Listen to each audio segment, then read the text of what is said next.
Hello मेरे प्यारे बच्चों, मेरी जान। प्यारे द फ्यूचर एकेडमी के इस डिजिटल प्लेटफॉर्म पे आपका एक बार फिर से स्वागत है। आज हम लोग बच्चा चैप्टर नंबर फर्स्ट वास्तविक संख्या के जो एमसीक्यू क्वेश्चन है उसके बारे में बात करेंगे। हम लोगों ने इससे पहले पहला चैप्टर जो हमारा रियल नंबर है, वास्तविक संख्या है, इसके 6 लेक्चर हम लोगों ने ले लिए हैं। आज 7वीं क्लास में हम लोग एमसीक्यू करेंगे। हमने एनसीईआरटी के जितने भी क्वेश्चन दिए गए हैं, कुछ इंपॉर्टेंट क्वेश्चन हैं, उनको कर चुके हैं। आज हम एमसीक्यू के बारे में बात करेंगे।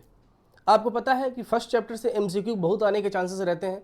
हर साल हर बार पेपर में आप देखे हैं एमसीक्यू के क्वेश्चन आते हैं, तो उन्हीं के बारे में हम लोग आज बात करेंगे। तो चलिए अपने क्लास की हम लोग शुरुआत करते हैं। सभी को एक बार फिर से बहुत बहुत स्वागत है। चलिए क्लास की हम लोग शुरुआत करते हैं। चलिए भाई साहब, अब हम लोग क्वेश्चन नंबर अपना फर्स्ट देखते हैं।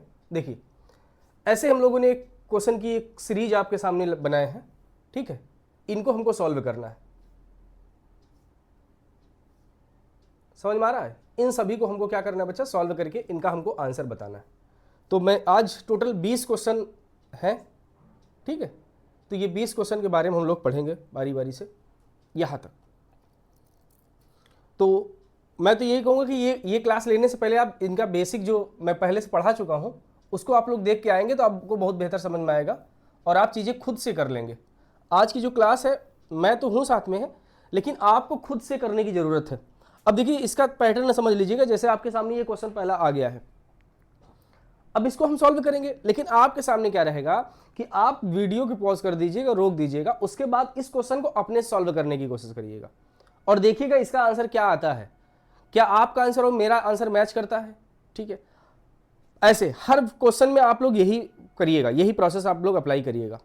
एक चीज और ध्यान रखिएगा कि हर क्वेश्चन का आंसर जो बच्चे अपने से सॉल्व करेंगे, मान लीजिए जैसे ये क्वेश्चन नंबर फर्स्ट है, आप अपने सॉल्व किए हैं और आपके हिसाब से ये 6 आंसर आ रहा है, तो आप वहां पर लिखेंगे कमेंट बॉक्स में question number first answer 6, question number second answer 25, question number third answer 30। जैसा भी रहेगा वो सभी बच्चे कमेंट करेंगे जो अपने से करेंगे क्वेश्चन, ठीक है।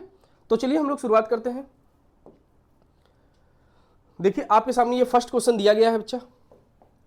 बड़ा ही सिंपल सा क्वेश्चन है और एग्जाम में आए हुए क्वेश्चन है। देखो, क्वेश्चन ये दिया गया है कि 144 के अभाज्य गुणनखंड में 2 की घात बतानी है। 144 जो नंबर है, इसका मुझे पहले क्या करना है? अभाज्य गुणनखंड निकालना है। तो चलिए अभाज्य गुणनखंड, पहले 144 का अभाज्य गुणनखंड निकालते हैं। ये है 144।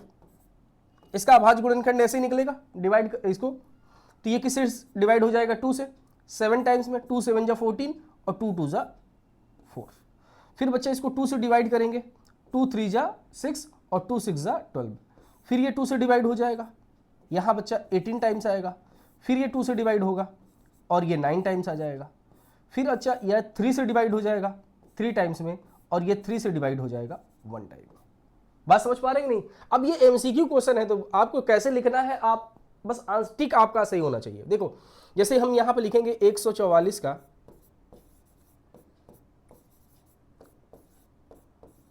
अभाज्य गुणनखंड, 144 का अभाज्य गुणनखंड, तो क्या निकला है बच्चा 144 के अभाज्य गुणनखंड में? देखिए 2 कितनी बार आया है, तो आप कहेंगे सर 2 4 बार आया हुआ है। इनटू 3 कितनी बार आया है?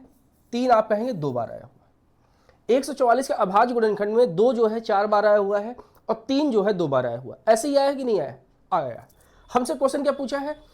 144 के अभाज्य गुणनखंड में 2 की घात बतानी है। किसकी घात बतानी है? 2 की घात बतानी है। तो बताइए यहां पर 2 की घात कितनी है? आप कहेंगे सर 2 की घात 4 है। 2 की घात कितनी है? 4 है। अब बताइए इसमें से कौन सा ऑप्शन सही है? आप कहेंगे sir option number first is the right answer. बात समझ में आ रहा है कि नहीं? तो जो 2 की घात है वो घात कितनी है? 4 है। तो इसका जो आंसर हो जाएगा वो ऑप्शन नंबर 1 हो जाएगा। बात समझ में आ गया? ठीक है। अब यहां पे समझिएगा बच्चा, थोड़ा सा और, ये तो एक क्वेश्चन हो गया। अब इससे अगर दूसरा क्वेश्चन बनेगा इस टाइप से तो कैसा बनेगा? कभी कभी एग्जाम में क्वेश्चन ये करेगा कि 144 के अभाज्य गुणनखंड में घातों का योगफल बताओ।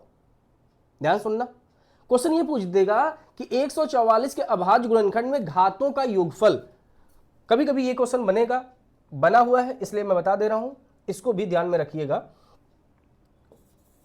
घातों का योगफल, ये क्वेश्चन आपसे पूछ सकता है कि आप घातों का योगफल बताइए। तो देखो बच्चों, घातों का योगफल का मतलब इसकी जो घात है, देखो यहां पर घात कितनी है 4 है और यहां पर घात कितनी है 2 है, तो बस इन्हीं दोनों को आप जोड़ दीजिए। 4 + 2 इक्वल कितनी वैल्यू आ जाएगी? 6 आ जाएगी। तो अगर ये क्वेश्चन होता कि 144 के अभाज्य गुणनखंड में घातों का योगफल क्या होगा, तब घातों का योगफल 6 हो जाता, तो आंसर 6 हो जाता। लेकिन यहां पर सिर्फ 2 की घात बोला गया है, तो आंसर 4 होगा। एक और क्वेश्चन ऐसे बन सकता है, घातों का योगफल ना देकर यह बोल दे कि घातों का गुणनफल बताइए। घातों का गुणनफल बताइए। तो देखिए, घातों का गुणनफल, जो घात उनका गुणा कर दीजिए। तो घात हमारी 4 और 2 है, तो 4 और 2 का गुणा कर देंगे बच्चा, 4 2 जा कितना आ जाएगा? 8। तो सम ऑफ डिग्री बोलेगा तो 6 होगा, प्रोडक्ट ऑफ डिग्री बोलेगा तो 8 आंसर हमारा हो जाएगा। समझ में आ गया है? तो देखिए, क्वेश्चन एक था लेकिन हमने 2 क्वेश्चन और ले लिया, तो टोटल यहां पर 3 क्वेश्चन आपके कवर हो जाते हैं। और इतना 100% आप दिमाग याद रखिएगा, इसको आप किए रहिएगा। बोर्ड का जब आप पेपर देकर आइएगा तो एक जो फर्स्ट चैप्टर से एमसीक्यू आएगा, देख लीजिएगा, इन 20 क्वेश्चन में से ही कोई ना कोई आपको टकराएंगे। या तो सीधे सीधे ये क्वेश्चन आ जाएंगे या इनसे रिलेटेड क्वेश्चन आएगा, इनके बाहर का कोई क्वेश्चन आने का चांस ही नहीं है। इतना थोड़ा सा भरोसा रखिएगा, इसलिए बहुत बेहतर ढंग से इसको देख लीजिएगा। तो इसका ऑप्शन ये करेक्ट हो गया। आगे चलते हैं, चलो हम आएंगे क्वेश्चन नंबर 2 में। देखिए क्वेश्चन नंबर 2 क्या है आपके सामने। यहां पे दिया गया बच्चा कि यदि n का ये मान दिया गया है, ये n की वैल्यू दिया गया है, ये जो है n की वैल्यू हमारे सामने दिया है, ये n की वैल्यू दिया गया है। क्या दिया है? 2 की पावर 3 है, 3 की पावर 4 है, 5 की पावर 4 गुणे 7 दिया है। तो n में शून्यकों की संख्या ज्ञात कीजिए। किसकी संख्या ज्ञात करना है? शून्यकों की संख्या ज्ञात कीजिए, जहां n कैसी संख्या है? एक प्राकृतिक संख्या है।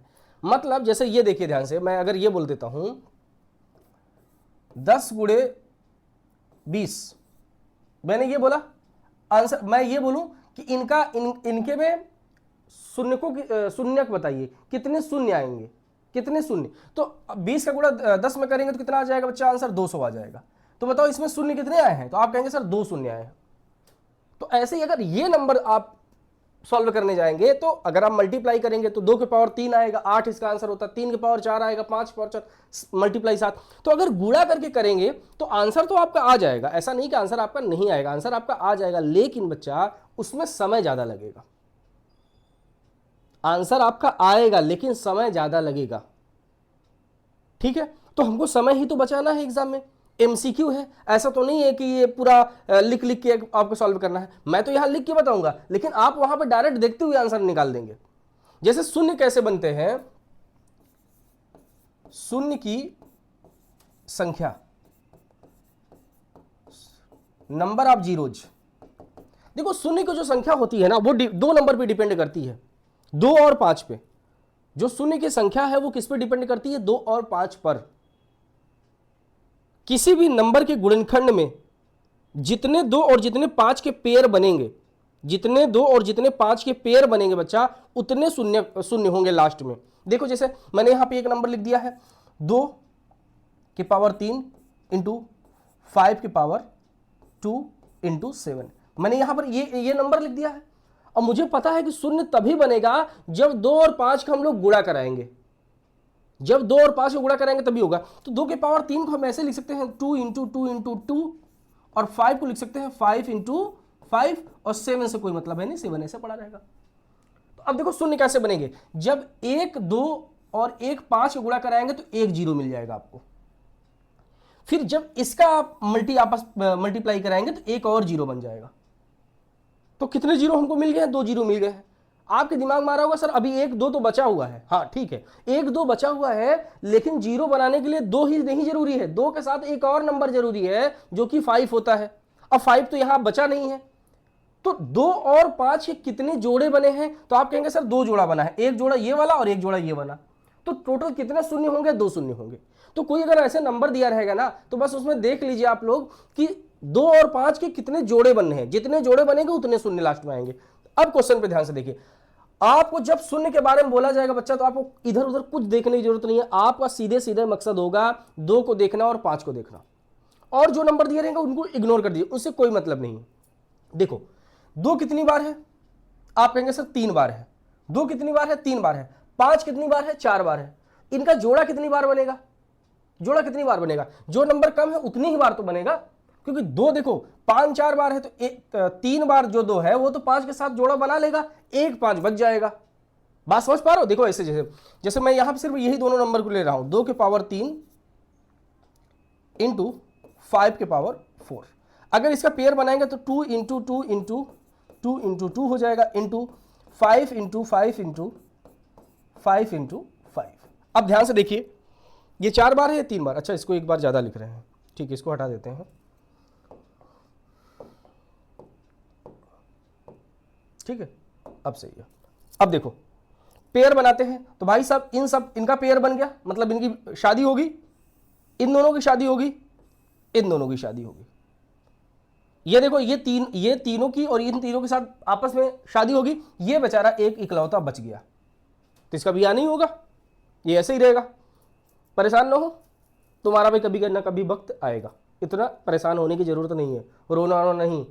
समझ में आया? चलो तुम्हारे बारे में सोचेंगे बाद में, इसको साइड करते हैं, पहले अपने बारे में सोच लेते हैं। तो यहां ध्यान से देख रहे हो, इन दोनों के पेयर से एक 0 बना, इन दोनों के पेयर से एक 0 बना, इन दोनों के पेयर से एक 0 बना, तो टोटल कितने शून्य होंगे? आप कहेंगे सर 3 शून्य। Option number B is the right answer. समझ में आ गया कि नहीं? तो जब शून्य आपको निकालने हैं कितने शून्य होंगे, तो आप 2 और 3 का जोड़ा देख लो। और एक सिंपल सा मैं और एक ट्रिक बता देता हूं, 2 और 5 में जिसकी घात कम होगी वही आंसर हो जाएगा। 2 और 5 में जिसकी घात कम होगी वही आंसर हो जाएगा। देखो 2 की पावर 3 है, 5 की पावर 4 है, किसकी घात कम है? आप कहेंगे सर 2 की घात कम है। कितनी घात है? 3 है, 3 आंसर हो गया, बात खत्म हो गई। मजा आया? चलो तो जो जरूरत नहीं है उसको हम लोग हटाते हैं। तो देखो इसको मैं ऐसे, क्योंकि आपको पीडीएफ मिलेगा तो ये सब ऐसे ही जाएगा।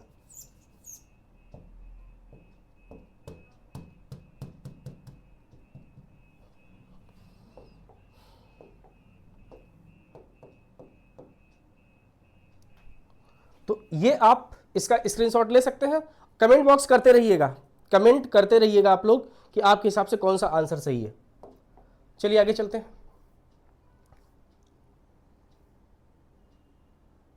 देखो अगला क्वेश्चन आपके सामने दिया गया है, यदि 2 धनात्मक पूर्णांक a और b को, मतलब a का मान इतना दिया गया है और b का मान इतना दिया गया है, रूप में प्रस्तुत किया गया हो तो जहां pq अभाज्य संख्याएं हो तो एलसीएम ab ज्ञात कीजिए।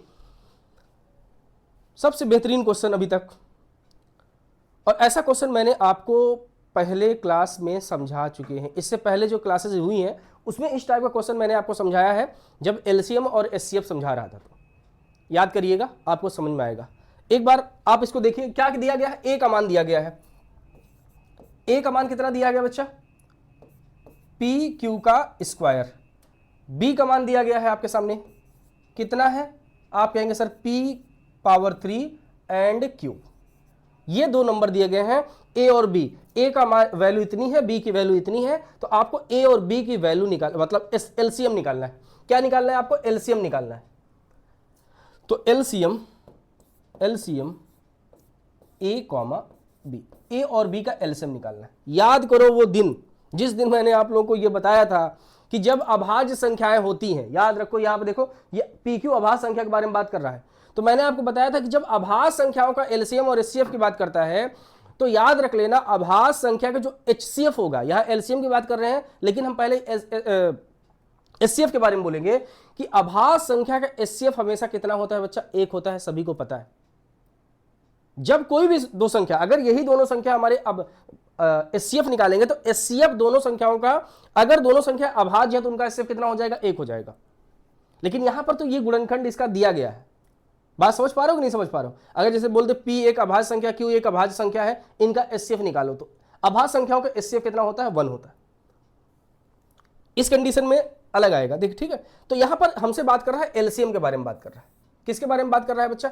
एलसीएम के बारे में बात कर रहा है। सिर्फ अगर ऐसा क्वेश्चन होता है P और Q, P की कुछ वैल्यू नहीं देता, सॉरी P और Q बोल रहा हूं क्या, A और B, अच्छा P Q अभाज्य संख्या है, A और B अभाज्य संख्या नहीं है, इस कंडीशन में एक आंसर नहीं होगा, ठीक है। ऐसा क्वेश्चन होता P और Q अभाज्य संख्याओं का HCF। देखो इनके बारे में मैं नहीं बात कर रहा हूं कि ए की वैल्यू इतना दिया, नहीं, सिर्फ मैं P और ए, ये एक नया क्वेश्चन, इससे इस क्वेश्चन का कोई लेना देना नहीं। अगर ऐसे होता P और Q अभाज्य संख्या है तो इनका HCF कितना होता? इनका HCF 1 होता। इस क्वेश्चन का ऊपर दिया गए क्वेश्चन से कोई लेना देना नहीं है, वास्तविक कोई संबंध नहीं है इसका। ये अलग पूरा का पूरा क्वेश्चन है और ये क्वेश्चन अलग है। इसमें हमको एलसीएम निकालना है। तो एलसीएम के लिए हमने आपको बताया कि एलसीएम के लिए क्या करते हैं बच्चा, एलसीएम के लिए सर आपने ये बताया है कि जितने भी नए नंबर होते हैं उनको हम लिख देते हैं, ऐसा ही कुछ बताया था कि जब हम लोग एलसीएम निकालेंगे तो एलसीएम में जो नया नंबर होगा, जितने नए नंबर दिखेंगे सभी को लिख देना है। लिखो, P आपको नया नंबर दिख रहा है, लिख दो P। Q भी आपको नया नंबर दिख रहा है, लिख दीजिए Q। नीचे आइए, P आपको, P हम पहले देख चुके हैं इसलिए हमारे लिए नया नहीं है।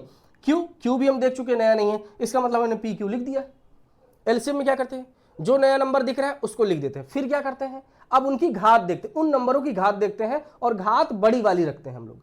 तो P की घात देखो, यहां पे 1 है और यहां पे घात कितनी है 3, तो एलसीएम में घात तो बड़ी वाली रखते हैं ना, तो इसका घात कितनी हो जाएगी बच्चा, इनकी घात हो जाएगी 3। और यहां पर Q की घात कितनी हो जाएगी, तो Q की बड़ी घात 2 है, तो ये हो जाएगा P के पावर 3 इंटू Q के पावर 2। तो देखिए कौन सा ऑप्शन सही है, ये देखिए C वाला ऑप्शन आपको सही लग रहा है। P के पावर 3 इंटू Q के power 3 is the right answer. समझ में आ गया कि नहीं आ गया? तो प्रश्न 3 का C पार्ट सही होगा, P के पावर 3 और Q के पावर 2। इतनी बात आपको समझ में आई, ठीक है। अब आप लोग इसी का इसका A की वैल्यू ये दिया है, B की वैल्यू ये दिया है, तो इसका एलसीएम मैंने निकाल दिया। आप एचसीएफ इसका कमेंट करिएगा कि इन दोनों सब मतलब A और B का एचसीएफ क्या आएगा, आपको आंसर देना एचसीएफ क्या आएगा, ठीक है। तो चलते हैं हम लोग नेक्स्ट क्वेश्चन पे चलते हैं।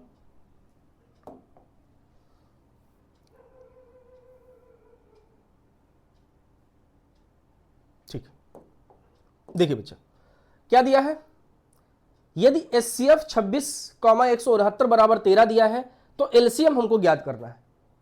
समझ में आ गया?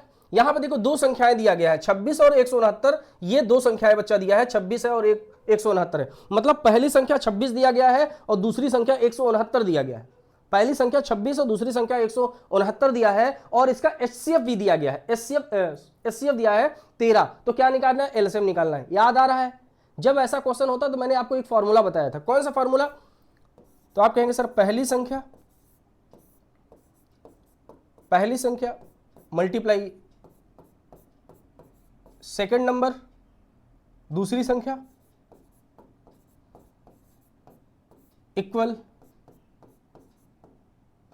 एचसीएफ इनटू एलसीएम, ठीक है। तो मैंने आपको बताया था कि ये 4 वेरिएबल होते हैं, इन 4 में से किसी 3 की वैल्यू आपको देगा और चौथी की वैल्यू आपसे पूछेगा। तो ये देखो फर्स्ट नंबर कहां है, 26 है, 26 लिख दिया। सेकंड नंबर बच्चा कौन सा है, सेकंड नंबर है 169 लिख दिया, ठीक है। एचसीएफ कितना आया है, एचसीएफ हमने 13 निकाला है, 13 आ गया। इनटू एलसीएम हमको निकालना है, तो एलसीएम की जगह पे एलसीएम लिखा रहने दीजिए, इसी की वैल्यू निकालना है, ठीक है। तो किसकी वैल्यू निकालना है, एलसीएम की। तो जिसकी वैल्यू निकालना रहता है उसको हम लोग अकेला करते हैं, जिसकी वैल्यू निकालना है उसको अकेला कर दो, सिंगल कर दो। तो भाई साहब यहाँ पे एलसीएम की वैल्यू निकालना है, तो एलसीएम को अकेला करेंगे तो ये 13 जो मल्टीप्लाई में इधर जाएगा, डिवाइड में हो जाएगा। तो चलिए ये हो जाएगा 26 इंटू 169 और ये 13 बच्चा मल्टीप्लाई में है, इधर आकर डिवाइड में हो जाएगा अपॉन 13 इक्वल एलसीएम। समझ में आ रहा है? अब देखो ये 13 से इसको डिवाइड कर देंगे, कितनी टाइम जाएगा, 2 टाइम्स जाएगा। कितना आएगा, 2 टाइम्स। तो अब 2 का मल्टीप्लाई कर दीजिए, 9 2 जा 18, 18 का 8, 1 कैरी, 6 2 जा 12 और 1 13, 13 का 3, 1 कैरी, 2 1 जा 2 और 1 3। इसका मतलब एलसीएम कितना आ गया बच्चा, 338। इसका मतलब यहां पे जो सी है, सी आपका ये करेक्ट ऑप्शन होगा। सी कौन सा, ये 338 इसका राइट आंसर होगा, मतलब इस संख्या का जो एलसीएम होगा वो 338 आएगा। समझ में आया? चलिए स्क्रीनशॉट वगैरह ले लीजिए, फिर हम लोग नेक्स्ट क्वेश्चन पे चलते हैं। सारे बच्चों का कमेंट जरूर आना चाहिए, आप लोग क्वेश्चन को रोक करके पहले खुद जवाब दीजिए, उसके बाद आगे वीडियो देखिए। चलिए फोर्थ हो गया, फिफ्थ क्वेश्चन के बारे में हम आते हैं। देखिए फिफ्थ क्वेश्चन,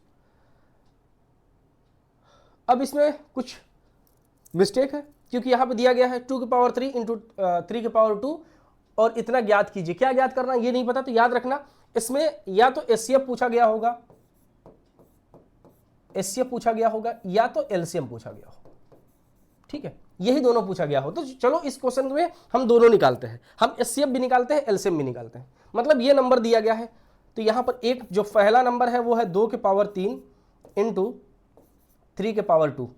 जो दूसरा नंबर बच्चा हमारे सामने है वो है 2 के पावर 2 इंटू 3 के पावर 3। हमको निकालना है इन दोनों का एचसीएफ और एलसीएम, तो हम पहले एचसीएफ निकालते हैं और फिर बात कर लेंगे हम लोग एलसीएम के बारे में भी। चलिए, तो इसका एचसीएफ निकालेंगे, तो एचसीएफ में क्या करते हैं बच्चा, एचसीएफ वो होता है जो दोनों में कॉमन होता है। अच्छा, कॉमन होता है, कॉमन का मतलब जो दोनों में हो। कौन सा ऐसा नंबर है जो दोनों में है, तो आप यहां देखेंगे 2 यहां भी है, 2 यहां भी है, तो 2 कॉमन हो गया। आप कहेंगे सर 3 यहां भी है, 3 यहां भी है, इसका मतलब 3 भी कॉमन हो गया। बात तो सही है, 2 भी कॉमन है, 3 भी कॉमन है, ठीक है। लेकिन घात कौन सी लगाएं, डिग्री कौन सी लगाएं, तो डिग्री हमेशा कौन सी लगाते हैं बच्चा, एचसीएफ में छोटी वाली, एलसीएम में बड़ी वाली। समझ में आ गया? तो एचसीएफ निकालने तो डिग्री जो है छोटी वाली, घात छोटी वाली लगेगी। तो ये बताओ 2 की घात यहां 2 है और ये 3 है, तो 2 बड़ा होता है कि 3? आप कहेंगे सर 2 बड़ा होता है, 2 बड़ा होता है, 2 छोटा होता है, तो हमको छोटे की जरूरत है ना। 2 के पावर 3 हो जाएगी और 3 की डिग्री 2 है, तो ये हो जाएगा ये। तो एचसीएफ अगर होता तो इसमें कौन सा ऑप्शन सही है, देखिए एचसीएफ के लिए हमारा ये वाला ऑप्शन सही है, ये एचसीएफ के लिए हमारा ऑप्शन सही है, एचसीएफ ही आ जाएगा। एलसीएम के लिए देखते हैं। एलसीएम में मैंने क्या बताया है, जितने भी आपको नई संख्याएं मिलेंगी सबको लिख देंगे। तो सभी नई संख्याएं लिखिए, तो देखो 2 यहां भी है, लिख देंगे, 2 नई संख्या है, 3 यहां पे 2 ही संख्या है, 2 और 3 लिख दिया। अब एलसीएम में मैंने अभी भी बताया, एलसीएम में घात बड़ी वाली की छोटी वाली, बड़ी वाली, तो बड़ी वाली घात कौन सी है भाई, 2 की पावर 3 है और 3 की पावर 3 है, यही बड़ी बड़ी घात है। ठीक है, तो ये कौन सा हो जाएगा, ये वाला ऑप्शन हो जाएगा, ये वाला ऑप्शन हो जाएगा। मतलब अगर एचसीएफ होता तो ये वाला ऑप्शन सही होता और एलसीएम होता तो ऑप्शन नंबर सी सही होता। ठीक है, चलो क्वेश्चन मिस प्रिंट होने का फायदा ये हुआ कि आपको दोनों के बारे में आइडिया लग गया। ठीक है, स्क्रीनशॉट लीजिए।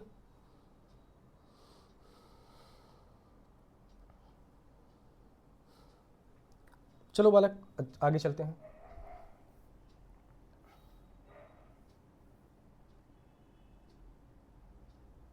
चलिए आगे क्वेश्चन, एक क्वेश्चन हमारे सामने दिया गया है।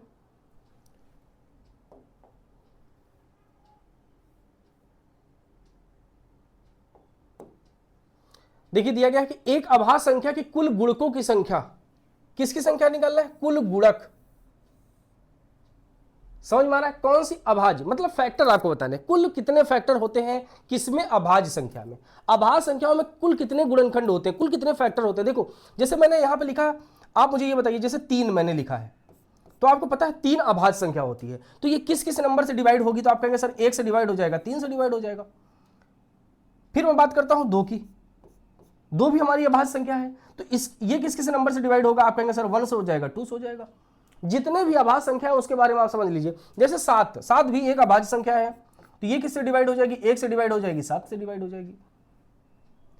और अगर आगे बात करेंगे तो 11 भी अभाज्य संख्या है, तो ये भी 1 से कटेगी, 11 से कटेगी।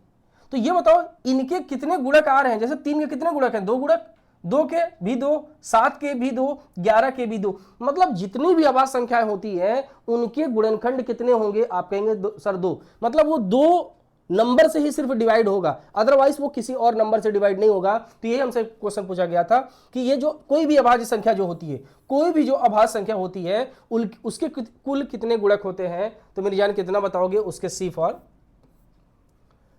2, मतलब 2 गुणनखंड उसके होंगे।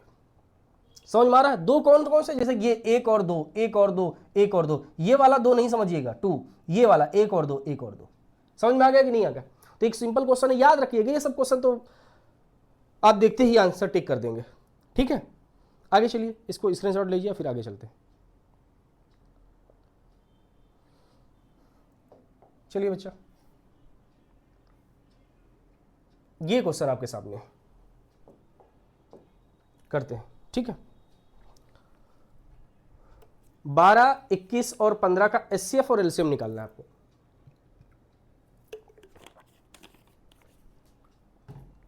12, 21, 15 एलसीएम और एचसीएफ निकालना है। चलो निकालते हैं।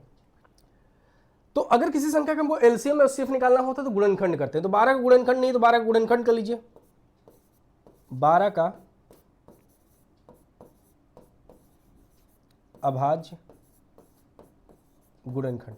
देखो मैं ऐसे लिख के कर रहा हूं, आपको एग्जाम में लिख के करने की जरूरत नहीं, आप डायरेक्ट कर सकते हैं। कैसे करेंगे? 12 का गुणनखंड है तो 12 को क्या लिख सकते हैं? 2 दूनी 4 तिहाई 12। बात समझ पा रहे हो? अब जैसे ये 15 है, 15 का अभाज्य गुणनखंड कितना आ जाएगा? 15 का लिखेंगे तो 3 गुणे 5 हो जाएगा।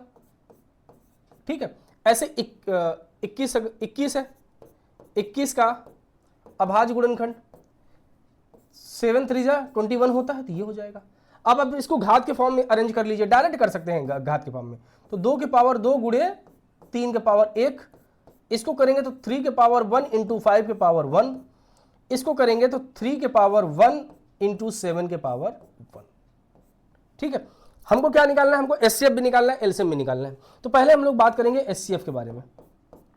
किसके बारे में बात करेंगे? एचसीएफ। एचसीएफ में क्या होता है? ऐसा नंबर जो सभी में कॉमन होता है। देखो कौन सा नंबर है जो सभी में कॉमन है? देखो 2 यहां पर है लेकिन नीचे नहीं है, 3 यहां है, 3 यहां भी है, 3 यहां भी है, तो 3 ही वो नंबर है जो तीनों में कॉमन है। तो इसका एचसीएफ कितना हो जाएगा? 3 हो जाएगा। अब आप कहेंगे सर घात के बारे में तो आपने बात ही नहीं किया। तो मेरी जान यहां ध्यान से देखो, सभी की घात बराबर है, सभी की घात 1 है, इसलिए 3 की घात 1 हो जाएगी और 3 की घात 1 का मतलब होगा 3। ठीक है, अब यहां ध्यान से ऑप्शन देखो, चेक करो, ऑप्शन चेक करो। इसका मतलब एचसीएफ तो 3 आएगा। एचसीएफ कितना आएगा? 3 आएगा। तो 3 किस में दिख रहा है? इसमें दिख रहा है, इसमें दिख रहा है। ये इसका मतलब ये ऑप्शन नंबर बी और ऑप्शन नंबर डी तो हो ही नहीं सकता। ऑप्शन नंबर डी और ऑप्शन नंबर बी तो हो ही नहीं सकता। और वैसे भी आप समझ सकते हो ऑप्शन देखकर भी। ऑप्शन देखकर कैसे समझ सकते हो? कि देखो अगर कोई दो संख्याएं हैं उसका हम एचसीएफ की बात करेंगे और एलसीएम की बात करेंगे, कोई भी दो संख्या उसका एचसीएफ की बात करेंगे और एलसीएम की बात करेंगे, तो एचसीएफ हमेशा कम आएगा एलसीएम से। कभी भी आप क्वेश्चन सॉल्व करेंगे, एलसीएम हमेशा ज्यादा आता है, एचसीएफ हमेशा कम आता है। तो कभी ऐसा तो हो नहीं सकता जैसे यहां पर दिया गया 12, इसका मतलब 12 हमारा, अच्छा 12 तो सही है ना, ये वाला नहीं, ठीक है, ये पॉइंट सही है भाई, ये नहीं हो सकता, ये ज्यादा है, ये नहीं हो सकता, ये हो सकता है, ये हो सकता है, मतलब एचसीएफ ज्यादा नहीं हो सकता। तो 420 बड़ा हो रहा है 3 से, इसका मतलब ये ऑप्शन नहीं। ये ऑप्शन में देखो 3 है, मतलब ये नंबर एचसीएफ छोटा होता तो ये भी छोटा इससे है, ये भी हो सकता है, ये भी हो सकता है, लेकिन हमने एचसीएफ निकाल दिया है, इसका मतलब ये ऑप्शन हमारे हिसाब से गलत है, मतलब ये ऑप्शन नहीं हो सकता है। अब इन दोनों में कोई एक ऑप्शन होगा, या तो 140 एलसीएम आएगा या तो 420 आएगा। चलो निकालते हैं, एलसीएम निकालेंगे। तो अगर एलसीएम के बारे में बात करेंगे बच्चा, तो देखो एलसीएम क्या होता है, जो जो नई संख्या होती है सबको लिख देते हैं। तो 2 को लिख देंगे, 3 दिख रहा है 3 को लिख देंगे, 5 दिख रहा है 5 को लिख देंगे, 7 दिख रहा है 7 को लिख देंगे। अब घात कौन से लगाते हैं? तो आपको पता है कि एलसीएम में घात बड़ी वाली लगाते हैं। तो 2 की घात 2 होगी, 3 की घात तो बच्चा 1 ही होगी, 5 की घात भी 1 होगी, 7 की घात भी 1 ही होगी। तो इसको अगर सॉल्व करेंगे तो देखिए, अगर 2 की पावर 2 का मतलब हो जाएगा 4, 4 तिहाई 12, 12 पंचे 60, और 60 का गुणा 7 में करेंगे तो एक शुभ संख्या मिलती है। ठीक है, 2 दूनी 4 तिहाई 12 पंचे 60, और 60 का गुणा अगर 7 में करेंगे तो 6 7 42, मतलब एक शुभ नंबर मिलता है आपको। समझ में आ रहा है कि नहीं? तो इसका मतलब एचसीएफ 3 आ रहा है और एलसीएम आ रहा है 420। एलसीएम क्या आ रहा है? 420। इसका मतलब ये दोनों किस ऑप्शन में सही है? ये ऑप्शन नंबर सी में सही है। समझ में आ गया? चलिए, तो इसका भी आप लोग स्क्रीनशॉट लीजिए, फिर हम लोग आगे चलते हैं।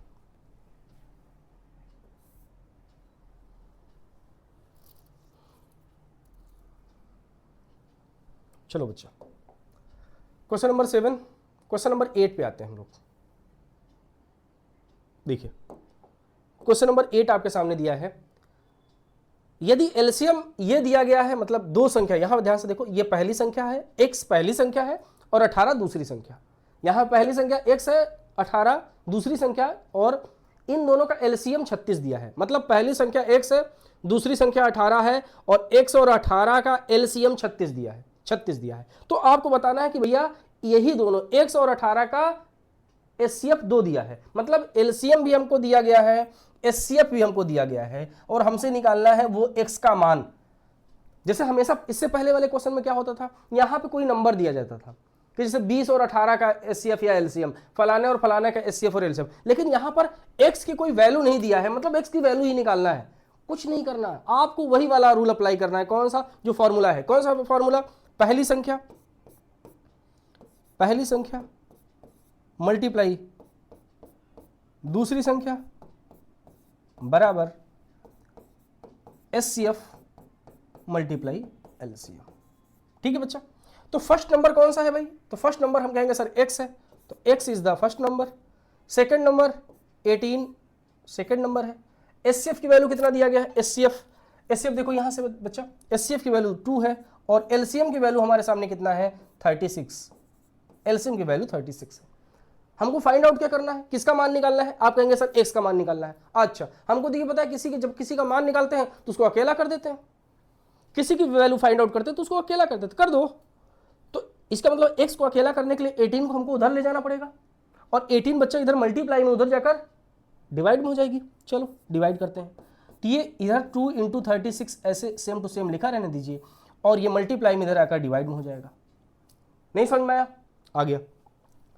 18 से इसको निपटाएंगे कितनी बार में? 2। 18 से इसको निपटाएंगे कितनी बार में? 2 बार में। तो x का मान यहां से देखिए कितना आ जाएगा बच्चा? x की वैल्यू 2 इंटू 2, और 2 इंटू 2 का मतलब कितना होता है? 4 होता है। समझ में आ गया? अब यहां पर ऑप्शन ही आपका गायब है, इस क्वेश्चन में ऑप्शन नहीं दिया है, तो आप समझ जाइए कि ये जो वैल्यू है वो 4 हो जाएगी। अब इसका मैं अगर ऑप्शन अलग अलग रखना चाहूं, इसको 3 रख दीजिए, इसको 10 कर दीजिए, इसको 7 कर दीजिए, और इसको 4 कर दीजिए। ठीक है, इसके हिसाब से जो आपका ऑप्शन करेक्ट हो जाएगा वो ऑप्शन नंबर डी आपका हो जाएगा। समझ में आया कि नहीं आया? तो ऐसा क्वेश्चन भी आपको देखने को मिल सकता है। मैंने क्या बताया, हर एक टाइप से आपके सामने क्वेश्चन रखे गए। क्वेश्चन को कैसे रीअरेंज करना है, सारे टाइप हैं, ऐसा कुछ नहीं है कि कहीं पार्ट छूटा हुआ है। आप पूरा क्वेश्चन तो देखिए। चलिए स्क्रीनशॉट लीजिए, हम लोग आगे चल रहे हैं।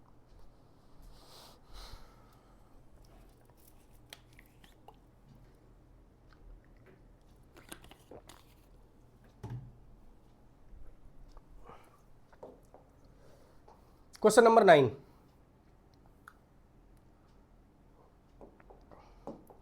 क्या क्वेश्चन है? अच्छा, अशून्य परिमेय संख्या और अपरिमेय संख्या का गुणनफल होता है। चलो थोड़ा सा एक चीज समझ लीजिए, याद रखना। सॉरी, काहे खसक रहे हो भाई? गुस्सा उससे होगा।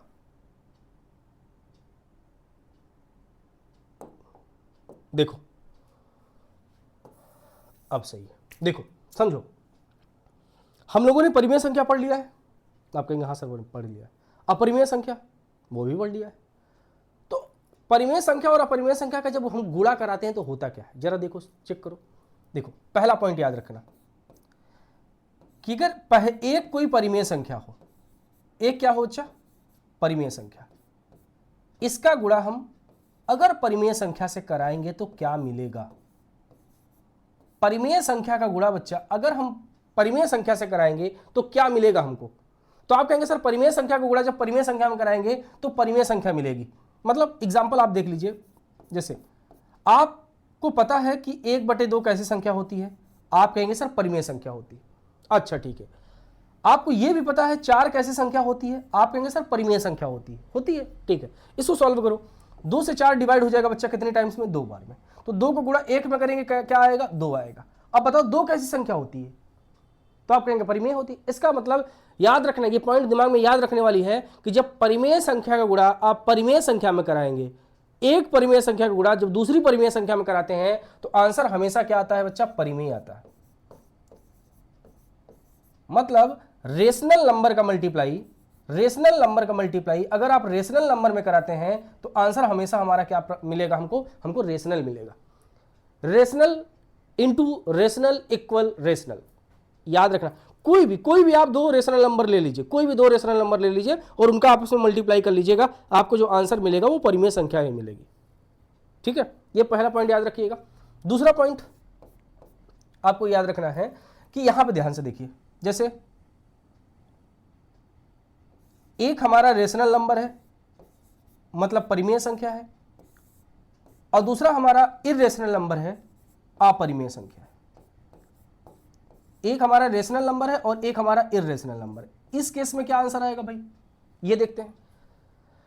एक परिमेय संख्या का मल्टीप्लाई अगर दूसरी अपरिमेय संख्या में कराते हैं तो आंसर क्या आता है। एग्जांपल देखो, जैसे परिमेय का कोई भी एग्जांपल लीजिए रेशनल नंबर का, तो 4 is a rational number into irrational की हम बात करेंगे तो आपको पता है √2 इज अ इर्रेशनल नंबर।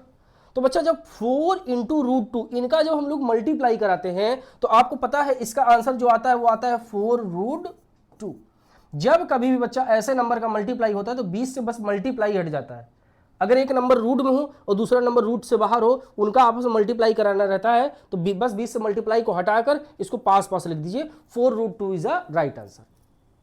समझ में आ रहा है। इसका मतलब अगर एक रेशनल नंबर है, परिमेय संख्या है, दूसरा अपरिमेय संख्या है, इन दोनों को जब मल्टीप्लाई कर जाते हैं तो आंसर हमेशा कैसा मिलता है बच्चा, इर्रेशनल नंबर मिलता है, अपरिमेय संख्या मिलती है।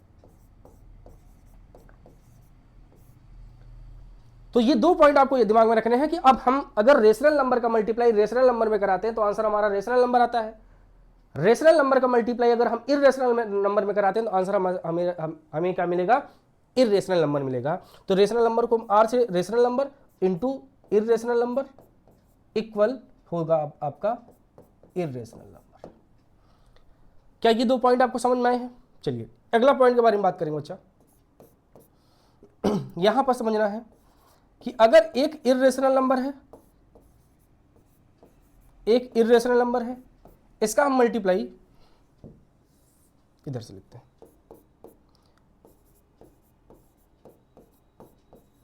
Irrational number into irrational number.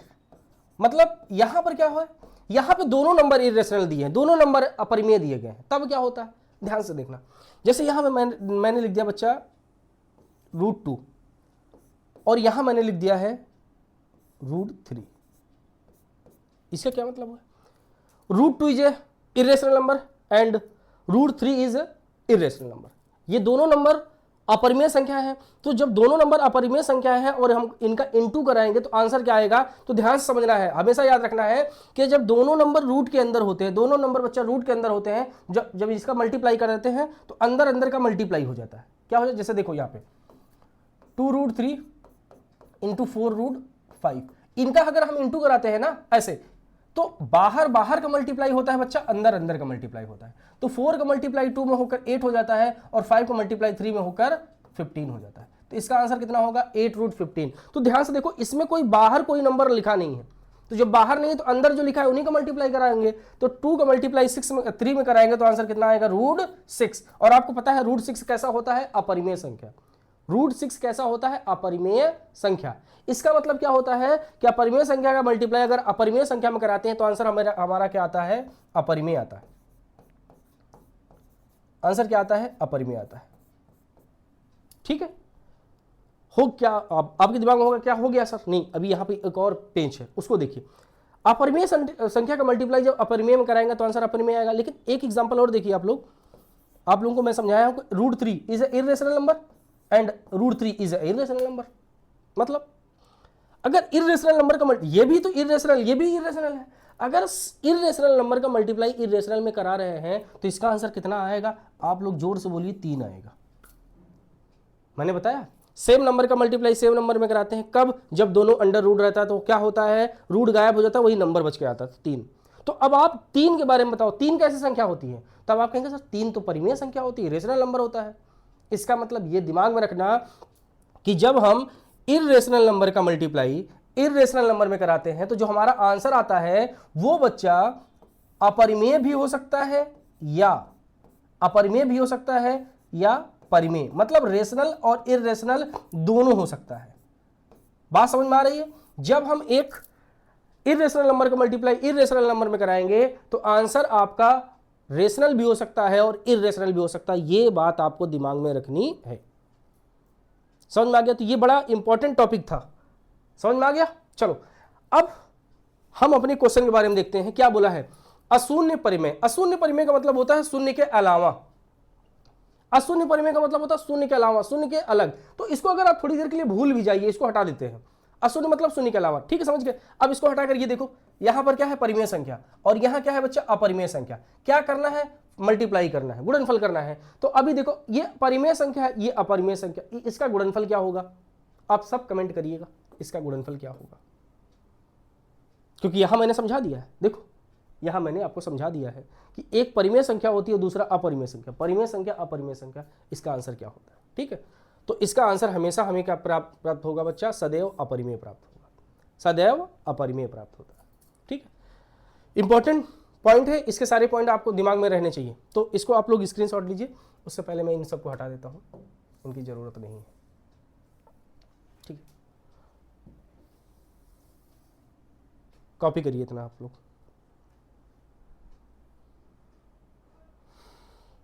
चलिए नेक्स्ट क्वेश्चन पे चलते हैं। क्वेश्चन नंबर 10 ये आपके सामने दिया गया है। अब इसमें कुछ देखते ही आप लोग इसका आंसर बता देंगे। देखो यहां पे दिया है √15, √3 और 2। इसको ये तो पहले बात सॉल्व ही नहीं होगा। √15 है, √3 है। जैसे √15 को क्या लिखेंगे? 3 × 5, तो इसका वर्गमूल तो ना इसका वर्गमूल निकलेगा ना इसका वर्गमूल निकलेगा, और ये 2 तो दिया गया है। तो वही चीज देखिए, ये कैसी संख्या है? आप कहेंगे सर परिमेय संख्या है, रेशनल नंबर है। ये कैसी संख्या है? आप कहेंगे सर परिमेय संख्या है, सॉरी अपरिमेय। ये कैसा नंबर है? इर्रेशनल नंबर है, अपरिमेय है। ये कैसा नंबर है? इर्रेशनल है। और ये कैसा नंबर है? रेशनल नंबर है। तो जब रेशनल नंबर, ये भी पॉइंट याद रखिएगा कि जब आप रेशनल नंबर को रेशनल नंबर को इर्रेशनल नंबर में जब ऐड करेंगे, रेशनल नंबर को इर्रेशनल नंबर में ऐड करते हैं बच्चा, मतलब परिमेय संख्या को अपरिमेय संख्या में ऐड करते हैं, तो आंसर जो हमारा आता है वो आता है इर्रेशनल नंबर, इर्रेशनल। ठीक है, तो रेशनल परिमेय संख्या को जब हम लोग अपरिमेय संख्या से प्लस करते हैं, वहां मल्टीप्लाई की बात थी, यहां किसकी बात है? यहां पर बच्चा प्लस की बात है। तो रेशनल नंबर और इर्रेशनल का जब हम प्लस करते हैं तो हमेशा आंसर क्या मिलता है? हमको इर्रेशनल मिलता है। ये टॉपिक हो गया। अगला पॉइंट याद रखिएगा कि अगर एक नंबर हमारा रेशनल है, मतलब परिमेय है, एक हमारा रेशनल है और दूसरा भी हमारा रेशनल है, मतलब 2 रेशनल नंबर हमारे सामने दिए गए हैं। अगर 2 रेशनल नंबर दिए गए हैं तो इसका आंसर हमारे पास क्या आएगा? इसका आंसर हमारे पास रेशनल आएगा, मतलब परिमेय आएगा। मतलब परिमेय को परिमेय में ऐड करेंगे तो परिमेय मिलेगा, परिमेय को अपरिमेय में ऐड करेंगे तो अपरिमेय मिलेगा। समझ में आ गया कि नहीं? और तीसरा पॉइंट ये भी दिमाग में रखिएगा, जैसे ये इर्रेशनल नंबर दिया है, अपरिमेय संख्या दिया गया, इर्रेशनल प्लस इर्रेशनल, इर्रेशनल से इर्रेशनल, मतलब अपरिमेय से अपरिमेय को ऐड करेंगे तो क्या मिलेगा? ये हमेशा अपरिमेय मिलेगा, मतलब इर्रेशनल मिलेगा।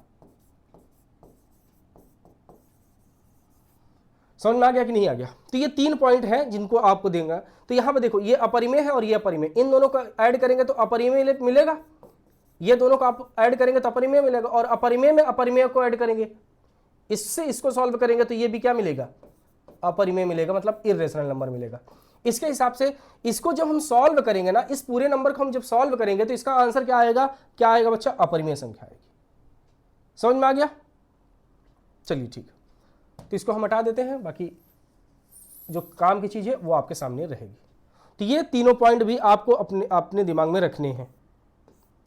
ठीक है, स्क्रीनशॉट लीजिए आप लोग।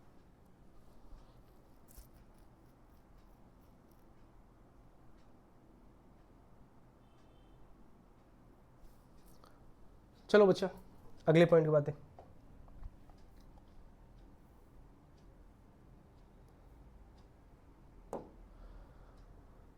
अगला क्वेश्चन, निम्नलिखित युग्म में सह आभास संख्या को प्राइम नंबर आपको ये बताना है कि यहां पे जो पेयर दिए गए हैं, first pair, second pair, third pair, fourth pair, इसमें आपको बताना है कि को प्राइम नंबर क्या होता है। तो मैं आपको समझा चुका हूं कि जो को प्राइम नंबर होता है, सह आभास संख्याएं होती है बच्चा, उसका जो एचसीएफ होगा वो हमेशा कितना होगा, 1 होगा। जो को प्राइम नंबर होते हैं उनका बच्चा जो एचसीएफ हमको मिलता है वो एचसीएफ हमको 1 मिलता है।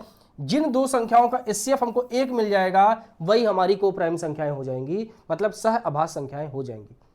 एक तो तरीका ये बोल सकता हूं। दूसरा तरीका होता है ऐसी संख्याएं, ऐसा युग्म, ऐसा जोड़ा जो 1 के अलावा किसी और संख्या से ना कटे, सिर्फ 1 से कटे और किसी संख्या से ना कटे। ऐसा जोड़ा जो सिर्फ 1 से कटे, 1 के अलावा किसी और नंबर से ना कटे। देखो जैसे ये देखिए, पहले के बारे में चेक करते हैं। 14 और 35 दिया है, तो देखो बच्चा 14 आपका 2 से डिवाइड हो जाएगा, 14 आपका 1 से भी डिवाइड हो जाएगा।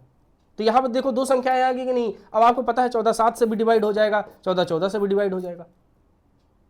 35 के बारे में देखो, 35 किससे डिवाइड हो जाएगा, 7 से डिवाइड हो जाएगा, 1 से डिवाइड हो जाएगा। इन दोनों में देखो कॉमन क्या आ गया, 2 से 1 से ज्यादा आ गया कि नहीं आ गया। सिर्फ अगर एक कॉमन होता, वन कॉमन होता, ये कॉमन होता, तब तो ये सहभास संख्या हो जाती। एक के अलावा भी कुछ कॉमन आ गया है, कुछ और किसी और नंबर से कट रहे हैं, इसका मतलब ये सहभास संख्या नहीं होगी। ऐसे इसके बारे में चेक करिए। तो आपको पता है 31 किससे कटेगा, आप कहेंगे सर 31 1 से कट जाएगा। और 31 किससे कटेगा, आप कहेंगे सर 31 31 से कट जाएगा। 93 की बात करेंगे तो 93 1 से भी कटेगा, 3 से भी कटेगा, 31 से भी कट जाएगा। तो देखो दोनों में कॉमन 31 31 आ गया कि नहीं। एक भी है, एक के अलावा दूसरा भी आ गया, इसका मतलब ये ऑप्शन भी नहीं होगा। अगले ऑप्शन के बारे में बात करेंगे, 32 के बारे में। तो आप कहेंगे सर 32 1 से भी कट जाएगा, 32 2 से भी कट जाएगा और भी कटेगा, 32 32 से भी कट जाएगा। 62 के बारे में बात करेंगे तो 62 1 से भी कट जाएगा, 62 2 से भी कट जाएगा, 62 62 से भी कट जाएगा। तो ध्यान से देखो दोनों में एक से ज्यादा गुणनखंड मिल गए कि नहीं मिल गए। देखो एक के अलावा दूसरा गुणनखंड मिला है, इसका मतलब ये संख्या भी हमारा को प्राइम नहीं होगा। लेकिन इसके बारे में जरा सोचो, देखो 1 किससे कटेगा, 18 1 से कटेगा, 2 से कटेगा, 9 से कटेगा, 18 से कटेगा। 35 के बारे में बात करेंगे, 35 1 से कटेगा, 5 से कटेगा, 7 से कटेगा, 35 से कटेगा, इन्हीं नंबर से मिलेगा। अब इनमें देखो कॉमन देखो क्या है, एक के अलावा, एक यहां भी है, एक के यहां भी है। क्या एक के अलावा कोई और नंबर है जो दोनों को डिवाइड करता है? नहीं है, कोई और नहीं है। इसका मतलब ये जो बी वाला पॉइंट हो जाएगा बच्चा, यही आपका राइट आंसर हो जाएगा। ये जो बी वाला आंसर होगा यही आपका क्या हो जाएगा, करेक्ट आंसर हो जाएगा। क्या ये बात समझ पा रहे हैं कि नहीं समझ पा रहे हैं? ठीक है, तो जो जरूरत की चीज नहीं उसको हम हटा देते हैं। ठीक है,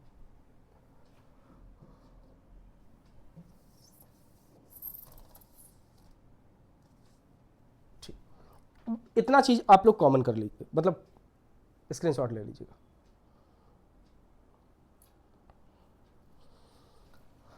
चलो बच्चा नेक्स्ट क्वेश्चन पे, क्वेश्चन नंबर 12, क्वेश्चन नंबर 12। ठीक है, आज ही हम इसको कंप्लीट करके आगे जाएंगे, क्लास खत्म करेंगे। क्वेश्चन नंबर 12वां दिया गया है, ये संख्याएं दिया गया है और इसका एचसीएफ आपको निकालना है। एलसीएम और एचसीएफ से रिलेटेड बच्चा मैंने बहुत सारे क्वेश्चन आपको करा दिए हैं। एलसीएम और एचसीएफ से रिलेटेड मैं बहुत सारे क्वेश्चन करा दिए हैं, तो ये क्वेश्चन मैं आप लोगों के लिए छोड़ रहा हूं। इस क्वेश्चन का आंसर आप लोग बताइएगा, इस क्वेश्चन का आंसर आप लोग बताइएगा, इसको मैं आपके भरोसे छोड़ रहा हूं। करके आएंगे? नहीं आ पाएंगे? देखो डायरेक्ट करना होगा, अब इसे कुछ नहीं करना है, डायरेक्ट करना है, एचसीएफ निकालना है। क्या होगा देखो, एचसीएफ में क्या होता है, जो दोनों में कॉमन होता है, 2 यहां भी है 2 यहां भी है, 2 कॉमन कर लिया। घात कौन सी लगती है, घात छोटी वाली लगती है, तो घात लगा दो 2 की पावर 3। ठीक है, आगे देखो 3 यहां है लेकिन 3 यहां नहीं है, 5 यहां है लेकिन 5 यहां नहीं है, तो 5 भी कॉमन हो जाएगा। देखो 2 की पावर 3 यहां से ले लिया, 5 यहां था यहां ले लिया, 3 यहां लेकिन यहां नहीं है, 7 यहां है लेकिन यहां नहीं है। इसको सॉल्व करो, 2 की पावर 3 का मतलब कितना होता है 8, 8 को गुणा 5 में करेंगे तो 40, 8 पन 40। कहाँ है 8 40? ओ 40 ऑप्शन में ही नहीं है। इसका मतलब ये जो बच्चा ये 48 लिखा है, इसको आप 40 बना लीजिए, ये हो जाएगा हमारा 40। समझ में आ गया कि नहीं आ गया है? तो ये जो ऑप्शन है हमारा ये 40, तो ये बी ऑप्शन सही हो जाएगा। ठीक, स्क्रीनशॉट लीजिए।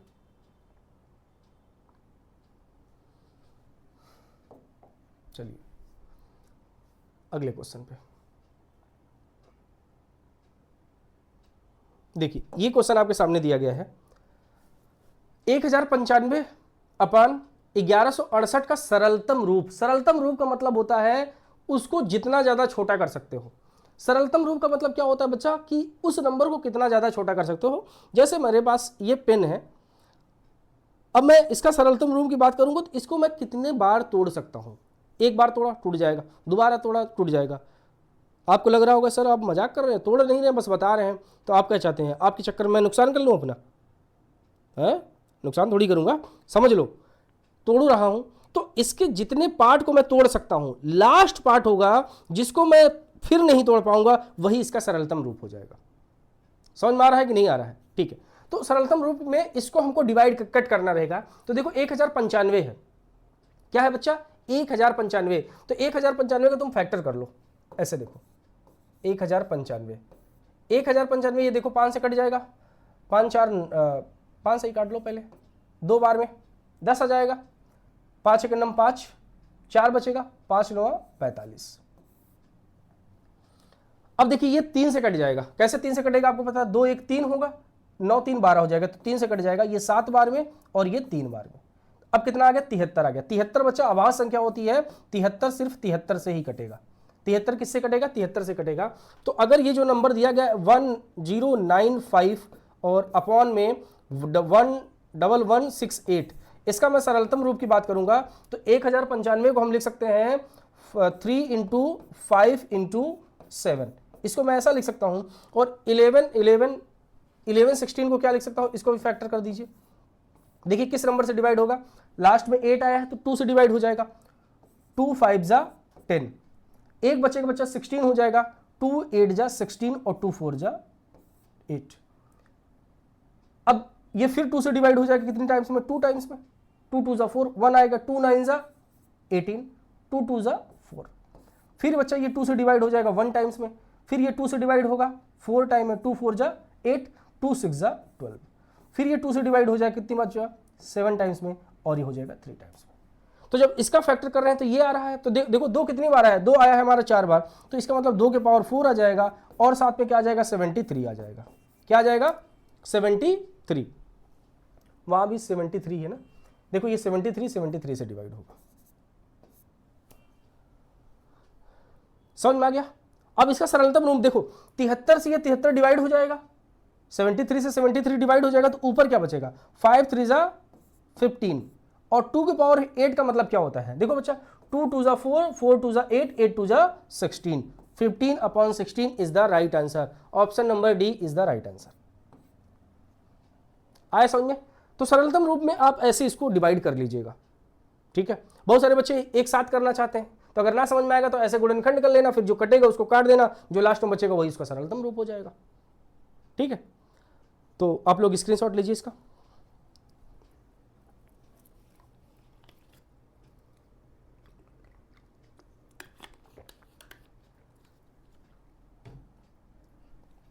क्वेश्चन नंबर 13 हो गया बच्चा। अब क्वेश्चन नंबर 14 के बारे में बात करेंगे। ये है सिंपल क्वेश्चन, लेकिन एग्जाम में बहुत बार पूछा गया है, ना जाने कितनी बार पूछा गया है बोर्ड के एग्जाम में। पाई किस प्रकार का नंबर होता है, जो पाई होता है किस प्रकार का नंबर होता है, तो हमेशा याद रखिएगा पाई कैसा नंबर होता है बच्चा, अपरिमेय संख्या। Pi is a irrational number, याद रखना ये पॉइंट, ठीक है। आगे चलो, क्वेश्चन नंबर 15 क्या दिया गया है, 1/√2 है, 1/√2 किस प्रकार की संख्या है। तो आपको पता है कि इसमें रूट दिख रहा है, और इसको इससे ज्यादा हम सॉल्व नहीं कर पाएंगे। ध्यान से देखो, अगर इसके जगह पे ये नंबर होता है 1/√4, तो आपको पता है कि 1/√4 को हम लिख सकते हैं √2 × 2, तो इसका पेयर बन जाएगा, तो एक बाहर आ जाएगा, तो इसका आंसर आ जाएगा 1/2। और 1/2 जो होता है हमारा, ये बच्चा हमारा रेशनल नंबर होता है, ये हमारा परिमेय संख्या होती है। लेकिन अगर यही इसमें देखो रूट लगा हुआ है और रूट को हम सॉल्व नहीं कर पाएंगे, तो ये कैसा नंबर हो जाएगा, ये हमारा अपरिमेय संख्या हो जाएगी। इसका मतलब सी हमारा सही ऑप्शन हो जाएगा, ठीक है। चलो आगे चलते हैं।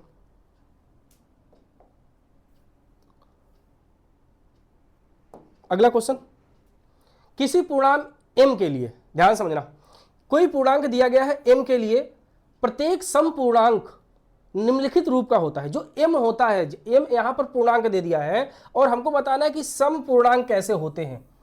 मतलब सम, देखो देखो ध्यान से, सम मतलब इवन नंबर। सम का मतलब बच्चा क्या होता है? इवन नंबर, सम संख्या। सम संख्या क्या होती हैं? जो 2 से विभाजित हो जाती हैं वो सम संख्याएं होती हैं। जो 2 से विभाजित हो जाएंगी वो सम संख्या होगी। तो ऐसा देखो, ऑप्शन अगर मैं चेक करूंगा तो m को किसके बारे में बात किया है? कोई पूर्णांक है, m कोई पूर्णांक होता है। आप पूर्णांक के बारे में आपको पता है पूर्णांक क्या होते हैं? पूर्णांक बच्चा धनात्मक भी होता है, ऋणात्मक भी होता है, जीरो भी होता है।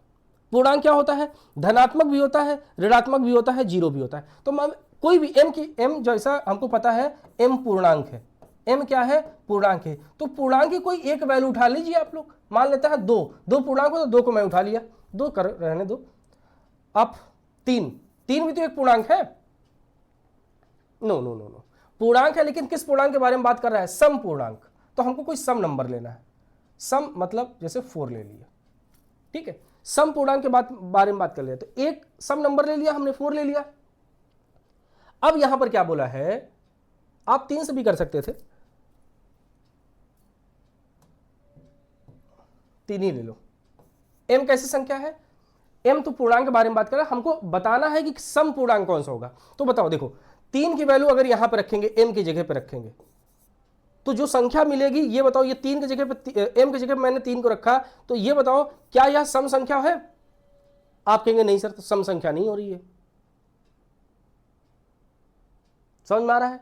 अब ध्यान से देखो, दूसरे वाले पॉइंट पे देखो, यहां पे 3 रखते हैं, 3 + 1 ये 4 हो गया। क्या ये 4 सम संख्या है? आप कहेंगे हाँ सर सम तो संख्या है, लेकिन बच्चा जैसे ही 3 के अलावा मैं दूसरा पूर्णांक लूंगा, जैसे 4 पूर्णांक ले लिया, 4 ले लिया, 4 भी तो पूर्णांक है ना, तो 3 के अलावा मैं 4 भी तो ले सकता हूं। मैंने जैसे 4 लिया तो 4 में जब 1 मैं जोड़ूंगा तो क्या मिलेगा? 5, और 5 हमारा सम पूर्णांक नहीं होगा। इसका मतलब ऑप्शन नंबर 1 भी नहीं होगा, ऑप्शन नंबर 2 भी नहीं होगा। अब ऑप्शन नंबर 3 के बारे में चेक करते हैं, यही वैल्यू रखकर क्या देखने को मिलता है। यहां पे 2 है गुड़े, अगर m की वैल्यू हम 3 रखेंगे तो हमको क्या मिलेगा? 6 मिलेगा। 6 कैसी संख्या है? आप कहेंगे सर ये तो परिमेय, सॉरी ये सम संख्या है। आगे रख के चेक करो, 2 की जगह पे 2, m की जगह पे 4 रखो, तो 4 दूनी 8। 8 भी कैसी संख्या है? आप कहेंगे सब सम संख्या है। और आपका जो मन कर रहा है वो नंबर रख के चेक कर लो। अब जैसे आप कहेंगे सर पूर्णांक में निगेटिव नंबर भी आता है, निगेटिव रखिए, रख लो भाई। मैं निगेटिव नंबर में -5 रखता हूं, इसी फॉर्म में, ये 2m के फॉर्म में रखते हैं। क्या होगा? 2 × m की वैल्यू कितनी हो जाएगी? -5 हो जाएगी। m की वैल्यू कितनी हो जाएगी? -5। इसको सॉल्व करेंगे तो आंसर आ जाएगा -10। अब बताओ -10 सम संख्या है कि नहीं? तो आप लोग, जहां तक मुझे पता है, आप लोग को यही बताया जाता है कि 2, 4, 6, 8 ये हमारी सम संख्या होती है। निगेटिव सम संख्या भी होती है, जैसे पॉजिटिव सम संख्या होती है, धनात्मक सम संख्या होती है, वैसे ऋणात्मक सम संख्या भी होती है। तो -10 भी सम संख्या है, -10 भी सम संख्या है। इसका मतलब ये जो फॉर्म होता है 2m का जो फॉर्म होता है वो सम पूर्णांक का फॉर्म होता है। ये बच्चा जो 2m का फॉर्म होता है ये सम पूर्णांक का फॉर्म होता है। इसका मतलब इस क्वेश्चन का जो सही आंसर होगा, सम पूर्णांक के बारे में बात किया जाएगा तो वो फॉर्म कौन सी हो जाएगी? 2m। m की जगह पे आप कोई भी पूर्णांक रख के चेक करोगे, जो आंसर है m की जगह पे आप कोई भी पूर्णांक जो आपका मन करता है वो रख के चेक करोगे, हमेशा जो आंसर मिलेगा वो सम संख्या मिलेगी। जैसे देखो m की जगह हमने 3 रखा, आंसर 6 आया। m की जगह हमने 4 रखा, आंसर 8 आया। m की जगह हमने -5 रखा, आंसर सम आया। लेकिन यहां पर देखो, यहां पर एक जगह हमको सम मिला था, लेकिन जैसे हमने नंबर बदल दिया हमारा आंसर भी बदल गया, मतलब हमको विषम मिल गया। समझ में आ गया? तो ये जो सम पूर्णांक होते हैं वो किस फॉर्म के होते हैं? 2m के फॉर्म के होते हैं। इसको याद रखिएगा कि जो सम पूर्णांक होते हैं वो 2m के फॉर्म के होते हैं। ठीक है, स्क्रीनशॉट लीजिए, आगे चलते हैं। अच्छा क्वेश्चन है, चलिए अगला क्वेश्चन यहां पे देखो। जैसे पिछले वाले क्वेश्चन में सम पूर्णांक के बारे में बात किया था, इसमें विषम पूर्णांक के बारे में बात करना है। किसके पूर्णांक के बारे में? विषम पूर्णांक। और क्यों क्या है? पूर्णांक है। पूर्णांक मतलब पॉजिटिव हो सकता है, निगेटिव हो सकता है, जीरो हो सकता है, कुछ भी हो सकता है। तो देखो, अब मैं यहां कोई पूर्णांक लेता हूं और उन पे वैल्यू रख के मैं चेक करता हूं, जहां मुझे सेटिस्फाइड कर देगा। पूर्णांक का मतलब 1 हो सकता है, 2 हो सकता है, -3 हो सकता है, 5 हो सकता है, यही सब पूर्णांक होंगे। रख चेक करते हैं। तो देखो, q की जगह पे जैसे यहां पर 1 आप रख दोगे, q की जगह पे जब 1 रख दोगे, या इसको हटाओ, क्यू की जगह पे आप 5 रख दो, क्यू की जगह पे क्या रख दो, 5 रख दो। जब क्यू की जगह 5 रखोगे तो आप कहोगे सर विषम तो मिल गया, विषम तो मिल गया, लेकिन जैसे ही बच्चा आप वैल्यू 2 रख दोगे, तो जैसे क्यू की जगह पे आप 2 रखोगे तो अब बताओ ये क्या लग रहा है, अब ये क्या लग रहा है, अब ये सम लग रहा है, लेकिन हमको तो बताना है विषम, इसका मतलब पहला वाला ऑप्शन नहीं होगा। अब इस पे चेक करो, क्यू की वैल्यू अगर आप 2 रखोगे तो 2 + 1 कितना मिलेगा, 3 मिल जाएगा। आप कहेंगे वाह वाह सर ये तो हमको विषम पूर्णांक मिल गया। मैं कहूंगा सबर करो, थोड़ा सा और आगे रख के चेक करते हैं। 5 रख के चेक करो, 5 + 1 आंसर कितना आएगा, 6। गड़बड़ा गया काम, विषम आना चाहिए, हमको सम मिल गया। इसका मतलब ये ऑप्शन भी हमारा सही नहीं होगा। आगे चलते हैं। 2 क्यू की जगह पे 2 रख दो, आंसर 4 आ गया, मतलब ये तो सम हो गया भाई, इसका मतलब ये ऑप्शन भी नहीं होगा। आगे चेक करिए, यही ऑप्शन करेक्ट होगा आपका। अब इसमें कोई भी एम की कोई भी वैल्यू रखो, सॉरी क्यू की कोई भी वैल्यू रखो, पूर्णांक होने चाहिए, कोई भी वैल्यू रख दो, आपका जो आंसर मिलेगा हमेशा विषम मिलेगा। कैसे, देखो जैसे 2 है, अब क्यू की वैल्यू हम 2 रखेंगे, +1 कर दिया, 2 दूनी 4, 4 में 1 जोड़ेंगे बच्चा कितना हो जाएगा, 5 हो जाएगा। कितना हो जाएगा, 5 हो जाएगा। आप कोई भी वैल्यू, आप कहेंगे सर 5 रख के चेक करिए जरा बताइए, तो हम यहां पे करेंगे 2 है तो 2 करेंगे, क्यू की वैल्यू 5 रख दिया, +1 कर दिया, तो 5 दूनी 10, 10 में 1 जोड़ेंगे तो कितना मिलेगा, 11 मिलेगा। तो 11 भी हमारी कैसी संख्या है, विषम पूर्णांक है। कोई भी वैल्यू आप इसमें रख के चेक करेंगे, जो आपका आंसर आएगा वो विषम आएगा। तो यहां पे समझना, विषम पूर्णांक जो होता है वो किस प्रकार का होता है, 2q + 1 किस फॉर्म में होता है, 2q + 1। देखो अगर यहां q की जगह पे m हो जाता है, q की जगह पे क्या हो जाता है बच्चा, m हो जाता है, तो यहां हो जाता है 2m + 1। तो ये सब डिपेंड नहीं करता, m की जगह पे n हो जाता तो यहां हो जाता 2n + 1, इसकी जगह पे a हो जाता तो ये हो जाता 2a + 1। तो ये देखने को मिलेगा। बस आप ऐसा समझ के रहिएगा ये 2 पॉइंट कि जो संख्या सम रहेगा वो 2 के साथ कोई यहां कुछ और हो सकता है, a b c d e f g कुछ और हो सकता है, ये 2m के फॉर्म में होता है। जो विषम पूर्णांक हमारे प्राप्त होते हैं, जो विषम पूर्णांक या ऑड नंबर हमको मिलेंगे बच्चा, वो मिलेंगे 2m + 1। किस फॉर्म में, 2m + 1, और यहां पे जो m है वो पूर्णांक होता है। अब इसके जगह पे m की जगह पे a b c d कोई भी डिजिट, कोई भी नंबर, कोई भी अल्फाबेट हो सकता है इसकी जगह पे। तो ये मेन पॉइंट है, ये दोनों क्वेश्चन आप दिमाग में रखिएगा, क्योंकि ये एनसीईआरटी एग्जाम्पलर क्वेश्चन है और ये एग्जाम में आ सकता है। ठीक है, कॉपी करो।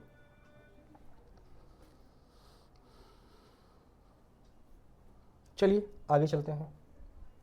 17 क्वेश्चन, 18 क्वेश्चन पे आइए। क्या क्वेश्चन हमारे सामने है, यदि 65 और 117 के 65 और 117 को, इसको हटा दीजिए, 65 और 117 को इस रूप में लिखते हैं कि एससीएफ के रूप में व्यक्त कर सकते हैं, तो एम का मान बताना है। सिंपल सा, बड़ा सिंपल सा क्वेश्चन दिया गया है। ऐसा क्वेश्चन एग्जाम में आपके आया हुआ है, ऐसा क्वेश्चन आपके एग्जाम में आया हुआ है। अब उसने बोला क्या है कि ये जो 65 और 117 है, इसका जो एचसीएफ होगा उसको इस रूप में लिखना है, तो एम का मान निकालना है। ऐसा क्वेश्चन आएगा तो जो संख्या है ना, इसका एचसीएफ निकालो पहले। एचसीएफ रहेगा तो एचसीएफ निकाल लेना है, एलसीएम रहेगा, जिस रूप में बोला है, एचसीएफ के रूप में बोला है तो एचसीएफ निकाल लो, एलसीएम के रूप में बोलेगा तो एलसीएम निकाल लेना है। तो यहां पर 65 और 117 का आपको एचसीएफ निकालना है, तो निकालिए। 65 का गुणनखंड करना पड़ेगा हमको, करते हैं गुणनखंड। किससे डिवाइड होगा, आप कहेंगे सर 5 से डिवाइड हो जाएगा। कितनी बार में, एक बार में, और यहां बचेगा 13, 13 × 5 = 65। और वैसे ही आप बच्चा 117 का गुणनखंड करेंगे तो 117 2 7 9, 3 से कट जाएगा। कितनी बार में, 3 बार में, 3 × 3 = 9 और 3 × 9 = 27। अब ये किससे कटेगा, 3 से कटेगा। कितनी बार में, 13 बार में। तो जब इसका फैक्टर करेंगे तो 65 को हम क्या लिख सकते हैं, 65 को हम लिख सकते हैं 5 पावर 1 × 13 पावर 1। सेम वैसे बच्चा 117 को क्या लिख सकते हैं, हम लिख सकते हैं 3 के पावर 2 × 13 के पावर 1। ये 13 से डिवाइड हो जाएगा। तो हमको इन दोनों का एचसीएफ निकालना पड़ेगा। तो आपको पता है इन दोनों का एचसीएफ कितना आएगा, एचसीएफ वही होता है सर जो कॉमन होता है। तो 13 दोनों में कॉमन है, इसका मतलब इसका एचसीएफ कितना आ जाएगा, इसका एचसीएफ 13 आ जाएगा। इसका एचसीएफ कितना आ जाएगा, इसका एचसीएफ 13 आ जाएगा। लेकिन इसने क्या बोला है कि इन 65 और 117 का जो एचसीएफ है उसको इस रूप में लिखते हैं। मतलब इसका जो एचसीएफ है वो है 65m 65m माइनस 117 बराबर 13।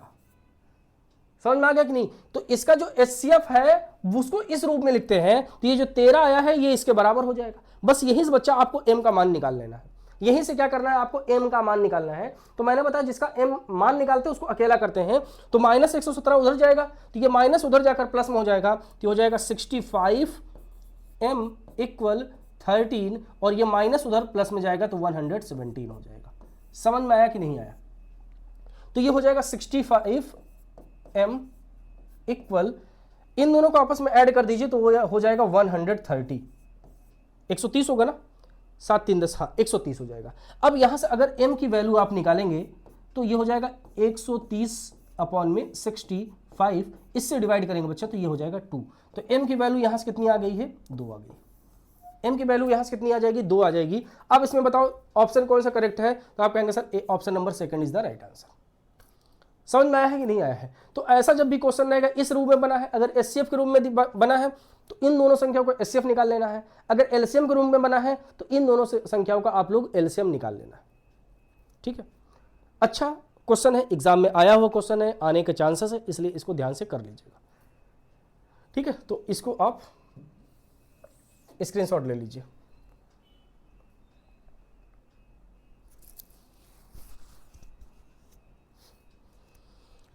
चलिए अगले क्वेश्चन की बात करते हैं। ये सेकंड लास्ट क्वेश्चन है, आज की क्लास का सेकंड लास्ट क्वेश्चन। अच्छा क्वेश्चन, बढ़िया क्वेश्चन, दमदार क्वेश्चन, मजेदार क्वेश्चन, सब ढंग का क्वेश्चन। क्या बोला है, वह सबसे बड़ी से बड़ी संख्या ज्ञात कीजिए। जैसे ही बच्चा आपसे ऐसा क्वेश्चन आएगा और बड़ी से बड़ी संख्या के बारे में बात करेंगे, आपके दिमाग में आ जाएगा HCF निकालना है। बड़ी से बड़ी संख्या का मतलब होगा बच्चा आपको HCF निकालना है, और छोटी से छोटी संख्या के बारे में बात करेगा तो आपको LCM निकालना है। छोटी से छोटी बोलेगा तो LCM निकालना है, बड़ी से बड़ी बोलेगा तो HCF निकालना है। कैसा देखो, जिससे 70 और 125 को विभाजित करने पर क्रमशः शेषफल क्या बचे, 5 और 8। मतलब ये जो 70 है और ये जो 125 है, वो संख्या हमको बतानी है जिससे 70 और 125 को विभाजित करने पर शेषफल क्या मिलेगा, 5 और 8। तो कुछ नहीं करना है, ये क्रमशः बोला है ना, क्रमशः का मतलब 70 का रिलेशन बनेगा बच्चा 5 के साथ, और 125 का जो रिलेशन बनेगा वो बनेगा 8 के साथ। तो ऐसा जब भी क्वेश्चन रहेगा तो जो शेषफल बच रहा है उसको घटा दो नंबर में से, जो शेषफल बच रहा है। तो 70 में से क्या शेषफल बच रहा है, तो आप कहेंगे सर 70 में से जो शेषफल बच रहा है, 70 में से इसको हटा ही देते हैं, 70 में से क्या शेषफल बच रहा है, 70 में से शेषफल बच रहा है 5। तो 70 में से 5 घटाएंगे कितना आंसर आएगा, 65। और यहां पे दिया है 125, 125 में से कितना शेषफल बच रहा है, आप कहेंगे सर 8 शेषफल बच रहा है। तो 125 में से 8 घटा दीजिए जरा, कितना आ जाएगा, 117 आ जाएगा। कितना आ जाएगा, 117। बस ये जो दो नंबर आए हैं 65 और 117, इन्हीं का आप लोग HCF निकाल दीजिए। समझना मेरी बात को, ऐसे जब नंबर दिए रहते हैं, शेषफल दिया रहता है, तो इन नंबरों में से शेषफल को माइनस कर देते हैं, नंबरों में से शेषफल को माइनस कर देते हैं, उसके बाद जो बचता है, इन्हीं का हम लोग HCF निकाल देते हैं। इन्हीं का जो हम लोग HCF निकालेंगे, जो आंसर आएगा वही वह बड़ी से बड़ी संख्या होगी। बात समझ पा रहे हो कि नहीं समझ पा रहे हो? इसका मतलब जब हम इन दोनों का HCF निकालेंगे, तो अभी अभी इससे पहले वाले क्वेश्चन में इन दोनों को हम लोग HCF निकाले थे, और इनका HCF कितना आया था बच्चा, इनका HCF आया था 13। इनका HCF कितना आएगा, 13। तो इसका मतलब ये, इसमें वैसे करेक्ट ऑप्शन कौन सा हो जाएगा, ए इसका सही आंसर हो जाएगा। समझ में आ गया कि नहीं? अब इस क्वेश्चन को और थोड़ा सा ध्यान से मैं समझा देता हूं। देखो, अब अगर हमको मिल गया है 13, तो अब देखो जरा पढ़ो, वह बड़ी से बड़ी संख्या जिससे 70 को भाग देते हैं, तो 13 से 70 को भाग दीजिए। 13 से बच्चा 70 को जो हम भाग देंगे, तो आपको पता है 13 × 5 = 65 होता है, यहाँ 65 आएगा, ये कट जाएगा, शेषफल कितना आ जाएगा, 5 आएगा। तो बताओ बच्चा 13 से 70 को डिवाइड करेंगे तो शेषफल 5 आ रहा है कि नहीं आ रहा है? इसका मतलब जो HCF हमारा है वो सही आया है। अब ऐसे 13 से अगर 125 को डिवाइड करेंगे तो शेषफल देखो 9 आएगा, 100% 9 आएगा, सॉरी 8 आएगा। तो 13 से जब 125 को डिवाइड करेंगे तो 13 9 117 होता है। कितना होता है, 117। और जब घटाएंगे तो 8 शेषफल बच जाएगा। समझ में आ गया कि नहीं? इसका मतलब ये जो हमारा आंसर आया है वो सही आंसर है, करेक्ट आंसर है। तो इस टाइप से आप इन क्वेश्चन को भी ध्यान से देखिएगा, समझिएगा, बड़े इंपॉर्टेंट क्वेश्चन है, एग्जाम में कई बार पूछे गए। कॉपी करो।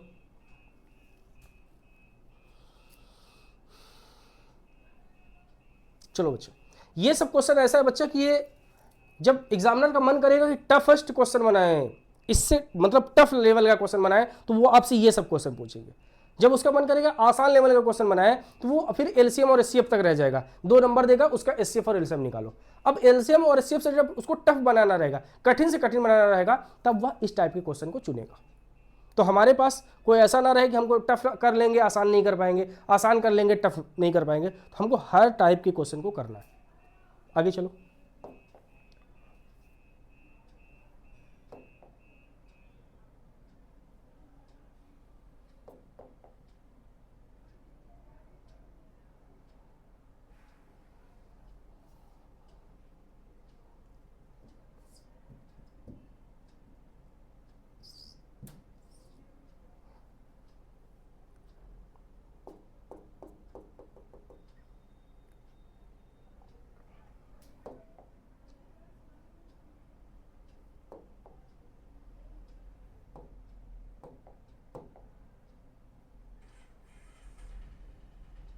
एक सेकंड बच्चा, आते हैं, इसको सेव कर लें थोड़ा।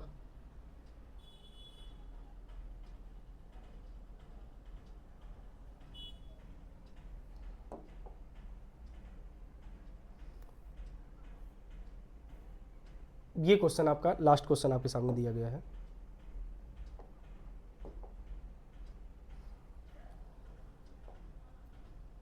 देखो जरा क्या दिया गया है।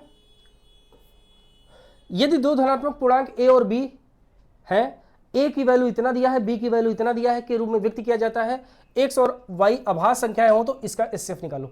ऐसा क्वेश्चन अभी हम लोगों ने इसी सीरीज में किया हुआ है। क्या निकालना है? इसका एचसीएफ निकालना है। चलिए निकालते हैं। देखो a का मान दिया गया है, a का मान दिया है x पावर 3 y के पावर 2, b का मान बच्चा दिया गया है x y के पावर 3। अब यहां पर ध्यान से देखो, x और y अभाज्य संख्या है, मतलब यहां पे ये जो संख्या है ये अभाज्य संख्या है। ये अगर अभाज्य संख्या, इसके बारे में बोलता कि ये अगर अभाज्य संख्या है तब तो इसका एलसीएम एचसीएफ 1 हो जाता, लेकिन ये ना बोल के ये बोला कि ये अभाज्य संख्या है। तो इसका हमको क्या निकालना है? इसका हमको निकालना है एचसीएफ निकालना है। एचसीएफ a कॉमा b का हमको एचसीएफ निकालना है। a कॉमा b का हमको क्या निकालना है बच्चा? एचसीएफ निकालना है। तो इसका चलिए एचसीएफ निकालते हैं। तो एचसीएफ में क्या होता है? ऐसा नंबर जो दोनों में होता है। तो देखो बच्चा, x यहां भी है, x यहां भी है, तो x कॉमन हो जाएगा। फिर देखो y यहां भी है, y यहां भी है, y कॉमन हो जाएगा। अब एचसीएफ निकालना है तो घात, एचसीएफ निकालना है तो घात हमारा छोटी वाली लगेगी। तो x की घात यहां पे देखो 1 है, तो यही रह जाएगा। y के बारे में बात करेंगे तो यहाँ 2 है और यहाँ 3 है, इसका मतलब y की घात कितनी हो जाएगी? छोटी वाली 2। इसका मतलब ये जो दो नंबर a और b है, इसका एचसीएफ आ जाएगा एक्स वाई स्क्वायर। क्या हो जाएगा? X Y square. तो बताइए इस चारों ऑप्शन में से कौन सा करेक्ट ऑप्शन है? तो आप कहेंगे सर ये वाला करेक्ट ऑप्शन है, X Y square is the right answer. ठीक है, स्क्रीनशॉट ले लीजिए।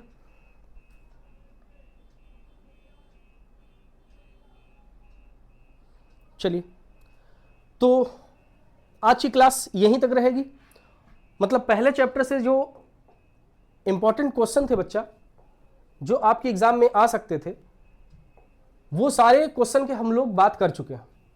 अब मुझे नहीं लगता है कि चैप्टर नंबर 1 से आपको और कुछ पढ़ने की ज़्यादा ज़रूरत है। बात समझ में आ रहा है कि नहीं आ रहा? जो अपरिमेय संख्याएं होती है तो उसमें एक प्रकार का क्वेश्चन वो बचा हुआ था जिसमें दोनों संख्याओं में रूट लग जाता है। जिसमें दोनों संख्याओं में रूट लग जाता है तब उसको कैसे सॉल्व करते हैं, तो उसका मैं लेकर आऊंगी क्लास। बाकी आप ये समझ के चलिए, आपका पहला चैप्टर से अब जितना मैंने पढ़ा दिया है इतना पढ़ के जाएंगे तो एग्जाम में से कुछ बाहर से आने वाली चीज़ें नहीं है। ठीक है, तो इतनी चीज़ आपको दिमाग में रखिएगा। और बस यही है कि आज जो क्लास हुआ है, हमने जो क्वेश्चंस बताए हैं इसको आप खुद से ट्राई करिएगा पहले, और सॉल्व करने के बाद मैच करिएगा कि आपका और मेरा मैच हुआ कि नहीं। अगर मैच हुआ सही है तो आप कमेंट बॉक्स में कमेंट कर दीजिएगा कि सर पहले का ऑप्शन ये आया है, दूसरे का ऑप्शन ये आया है, तीसरे का ऑप्शन ये आया है। ऐसे करिएगा। समझ में आ रहा है? तो आप लोग जैसे सहयोग कर रहे हैं, हेल्प कर रहे हैं, वैसे करते रहिएगा। ज़्यादा से ज़्यादा वीडियो को अपने फ्रेंड सर्कल तक भेजने की कोशिश करिएगा। ठीक है, तो कोई और शिकायत वगैरह आपकी होगी तो वो ही बता दीजिएगा, हम उस पर भी ध्यान दिया करेंगे। और टेलीग्राम चैनल से मैंने आप लोगों को बोला था जुड़ने के लिए, ये सारी PDF वहाँ पर मिल जाएंगी आपको। तो आप लोग उस पर भी जुड़ जाइएगा। ठीक है, तो आज की क्लास बच्चा यहीं तक रखते हैं। ठीक है, जय हिंद।